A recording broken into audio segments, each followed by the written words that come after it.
विनापरवाना होर्डिंगवर कुरुंदवाड नगरपालिकेची कारवाई। मुंबईतील घाटकोपर येथे 13 मे रोजी जाहिरातींचं होर्डिंग पेट्रोल पंपावर कोसळून 14 जणांच्या मृत्यूच्या दुर्घटनेनंतर कुरुंदवाड पालिका प्रशासन व महावितरण कंपनी ॲक्शन मोडवर आली। येथील सदलगा राज्यमार्गावर खासगी जागेत पालिकेची परवानगी न घेता लावण्यात आलेला फलक होर्डिंग 24 तासात काढून घ्यावं, अन्यथा नगररचना अधिनियम कलम 53 नुसार दोषारोपपत्र दाखल करून कारवाई करण्याच्या नोटिसा बजावल्या होत्या। त्यानुसार आज कुरुंदवाड नगरपालिकेने खासगी जागेतील होर्डिंग हटवण्याचे काम हाती घेतलंय। कुरुंदवाड शहरात सदलगा महामार्गावर 8 मिळकतधारकांनी फलक होर्डिंग लावले। सैनिकी पॅटर्न शाळेच्या मैदानाच्या कंपाऊंडमध्ये भले मोठे 5 होर्डिंग उभे केले।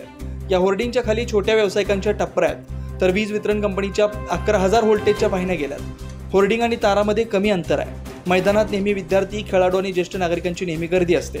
यामुळे भविष्यात वादळी वारे आल्यानंतर हे होर्डिंग विजेच्या तारेवर कोसळून मुंबई घाटकोपर घटना घडण्याची शक्यता नाकारता येत नाही। हे लक्षात घेऊन येथील पालिकेने कुरुंदवाड नगरपालिकेची परवानगी न घेतलेल्या होर्डिंगवर कारवाई केली आहे।